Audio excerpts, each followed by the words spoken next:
Akhirnya ketiga capres dipertemukan dalam satu panggung bernamakan debat Pilpres 2024. Debat Pilpres pemilu kali ini akan digelar dalam format 3 kali debat capres dan 2 kali debat cawapres.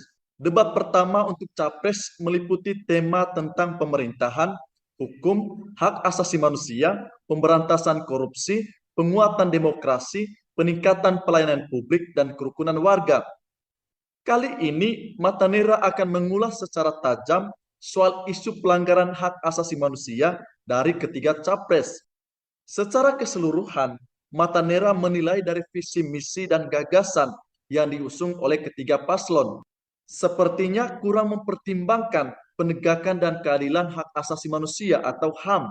Salah satu rujukannya adalah jumlah penggunaan kata HAM dalam visi misi setiap pasangan capres untuk Pilpres 2024 ini. Pertama, isi misi pasangan calon nomor urut 1, yaitu Anies Baswedan dan Mohaimin Iskandar, mengandung 8 kata HAM dalam dokumen setebal 148 halaman.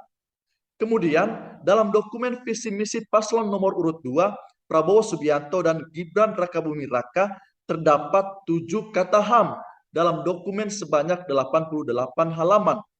Terakhir, paslon nomor urut 3, Ganjar Pranowo dan Mahfud MD, terdapat 16 kata HAM dalam dokumen visi misi yang berjumlah 33 halaman.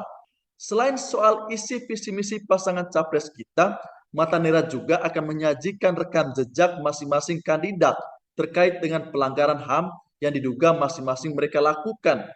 Capres Anies Baswedan dinilai melakukan 2 kasus. Pertama, Pak Anies dinilai menyebabkan polarisasi dan segregasi berbasis agama dalam politik. Hal ini terkait dengan agenda Pilkada DKI Jakarta pada tahun 2017 silam. Pada waktu itu, politik identitas begitu melekat pada diri Pak Anies. Sampai sekarang, Capres Anies Baswedan sendiri belum pernah mengeluarkan pernyataan tegas terkait permainan politik polarisasi agama seperti itu.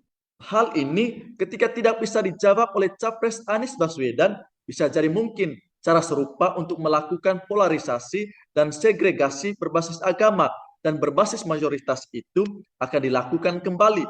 Kedua, merujuk ke laporan dan publikasi Kontras. Capres Anies juga pernah disebutkan oleh Kontras sudah melakukan sejumlah pelanggaran HAM ketika sedang menjadi Gubernur DKI Jakarta melalui kebijakan penggusuran paksa. Kita masih ingat kasus penggusuran paksa terhadap warga di Pancoran Buntu 2 yang merupakan lokasi proyek Pertamina.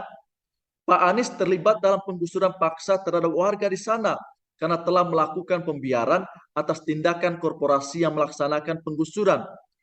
Kasus lainnya adalah penggusuran di Kampung Bayam yang menjadi lokasi berdirinya Jakarta International Stadium atau JIS. Proses pembangunan JIS yang merupakan salah satu janji Anies Baswedan saat masa kampanye di Pilgub DKI Jakarta ini mengakibatkan adanya penggusuran paksa terhadap warga yang sudah lama menetap di sana. Bagaimana dengan catatan pelanggaran HAM dari Capres Prabowo Subianto? Sudah menjadi rahasia umum. Prabowo Subianto punya rekam jejak yang cukup kompleks terkait dengan pelanggaran HAM. Kita realistis dan perlu jujur juga.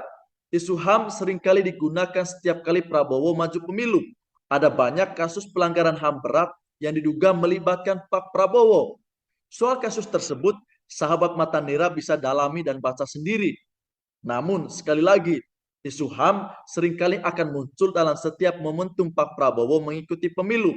Sedangkan kalau kita berkaca dalam kebijakan Prabowo selama menjadi Menhan era Jokowi, tampaknya proyek food estate juga dinilai sebagai salah satu pelanggaran HAM yang mencoreng muka Pak Prabowo.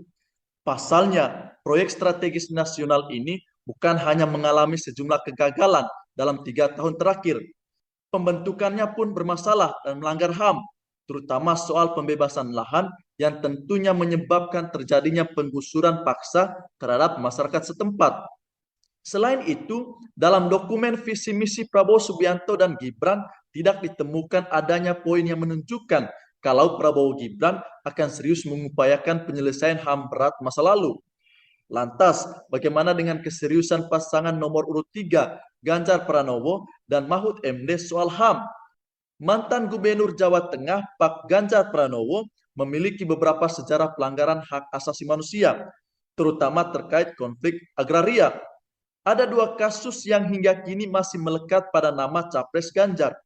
Pertama, konflik pembangunan pabrik semen yang ditolak para petani di Pati, Jawa Tengah.